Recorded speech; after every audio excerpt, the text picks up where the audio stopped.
I have a question for Paul and Mira about their p-centered value. So I don't think I need this. Do I need this? The appearance of A, B, C, and D seem motivated in principle in the equation, and then suddenly, because you got a 50-degree difference in relative phase, you stuck p-center in the equation. Do you see that being motivated in the same way, other than just coming from the data?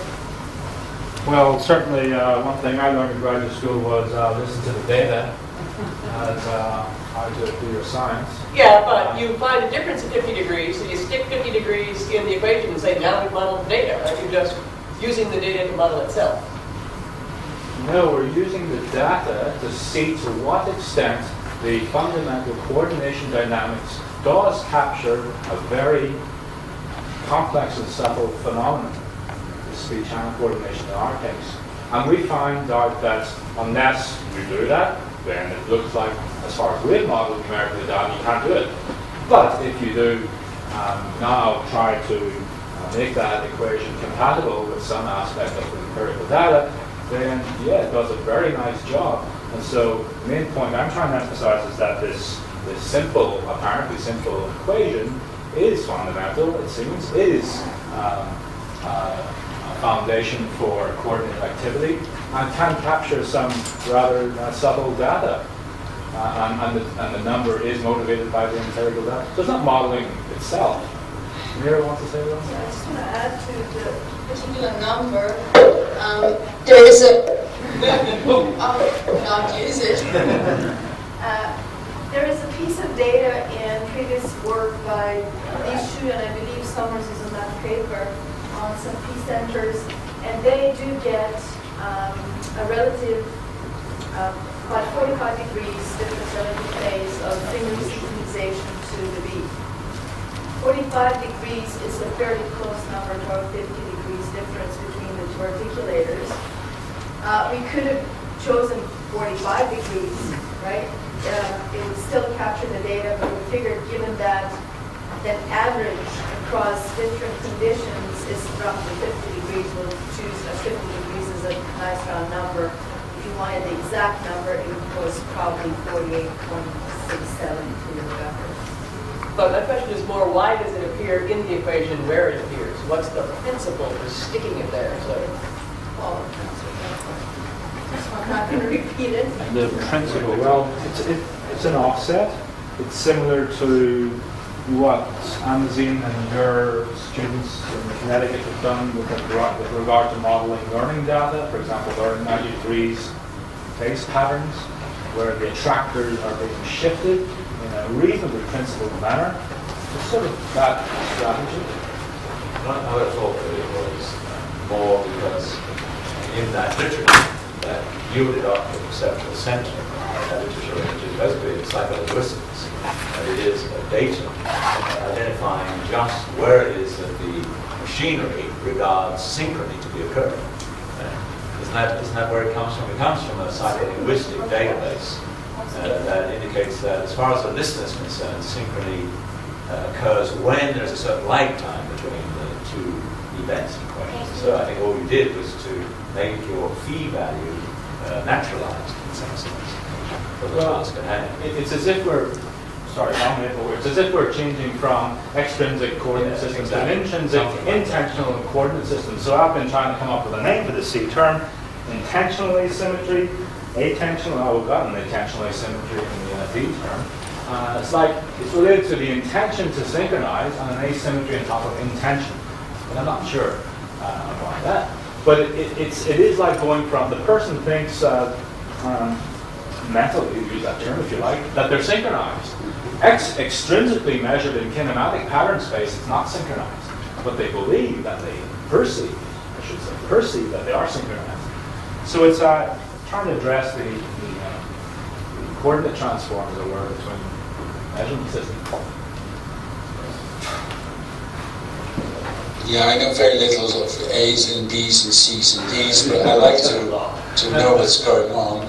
Mike, thanks for a beautiful presentation, by the way. I still envy the clarity of your lectures. At your last slide, I think you suggested that cognition increases variability of performance. Is that correct? And I would like to suppose both ways. But surely you mean irrelevant cognition, Is that correct? It was irrelevant cognition And that I was that's looking at. and it's relevant that it was irrelevant. Would you agree with that? It was, because I think... Because we find in our group, we have studied for several years now a relative phase between pelvis and thorax rotations and gait. And we find that if patients try to walk quickly, they say that they find that difficult, they think a lot about it, and their standard deviation goes significantly down, as in low back pain patients or pregnant women. Now, that could very well be because they think about it, which then may be interpreted as a relatively high contribution of the corticospinal system rather than extrapyramidal, or they have a higher stiffness, I don't really know. But I think it's crucial that you change that word cognition into irrelevant cognition. You agree? Yes. Because it's important. So the point being made is that the experiments I described, and I would imagine most of them sort of where cognition itself was sort of an ongoing process that had no direct bearing on how you would produce the coordination. But many times, in many skills, of course, the cognitive activity in sport is very much activity directed at constraining the behavior in high specific ways. We haven't yet got to that. But I think that would make the difference in the directions you're talking about. Yeah, although if you think too much about it, like every piano player knows, it will go wrong again. So maybe you could manipulate the difficulty of the coordination task. And it's somewhat amazing to find it, but you will find at a certain degree of difficulty where it gets more difficult, it will get less variable. I have some other questions. I don't want to be the person responsible for making us too late to go for lunch, though, so I think maybe we better stop here, Paul, or do we have a couple minutes? I will take one more. Take one more? Oh, then Now, was that over here, was it? Yeah. Take your question. This is a question actually directed to all the speakers. Paul, you said a few minutes I just ago... got a phone call. Oh, okay. Paul said, here we've got a fundamental equation for coordination dynamics, and all these speakers have used it. Actually, it's even more fundamental. In the late 70s, early 80s, Yoshiki Kuramoto has shown that whenever you have two coupled limit cycle oscillators, independent of the nature of the limit cycle oscillators, you always end up with an equation that has phi dot, sine phi term, cosine phi term, up to arbitrary orders. The coupling, the nature of the coupling then is represented only in the coefficients in front of the terms. Yeah? And this is what you did here. You discussed the functional meaning or the functional nature of the coefficients. In this equation, the terms themselves, they will never change. It's only the coefficients. So now, as a hypothesis or as a kind of idea, in 10 years, what we will have is a catalog of the functional meaning of the A, B's, C, D's, and there can be higher terms, sine 3 phi, cosine 3 phi, so we will have E's and F's. And we will know how intention goes into the individual terms, memory effect, interference effects, as we heard today. What do we do then? Once we have this catalog assigning functional meaning to the individual coefficients, what do we do with this catalog? Where do you want to go after that? A question to all speakers. I'm a conservative guy. So for me, I think first steps first. I think it will take 10 years, maybe. Make it 5. Many more, if we're lucky, to truly understand how to assign semantic values to these parameters. And then I think the charge will be, of course, to take what this is, which is a formal cause, and allow it to open our insights, our understanding of the efficient and material causes that are also playing out in the big picture. I think there's been a strong tendency, in my view, for a lot of cognitive science currently to see if it can handle all of its problems strictly through material cause.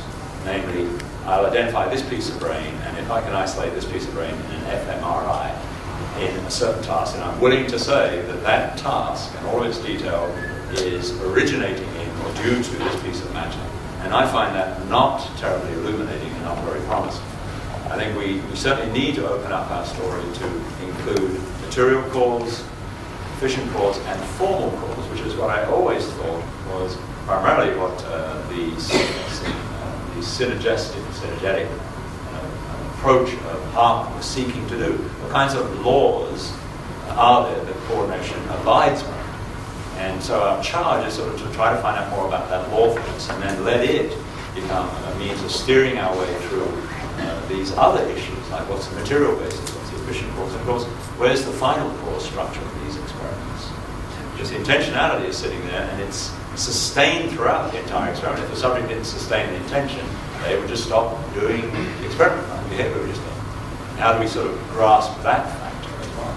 So I'm being conservative here, and of course at the same time not answering your question directly, because I think that's going to have to unfold. We're going to have to feel that way. I would hope we don't just end up with a catalog, although I think we would have done a lot better in much of modern cognitive theory. There's a much modern cognitive theory. These are terribly loose notions. These two powerful notions that are used for shared activities, namely resource limitations and structural competition, are very vague notions. You cannot actually do much with them. And I think everyone agrees in the attention literature that you cannot actually do anything with these notions. You only bring them in after the fact. It would be nice now if we could see if we could sort of bring this whole story into a richer language of dynamics, and see if that gives us something better in terms of getting a handle on cognitive phenomena. I think we better wrap up. Thanks to all of our speakers.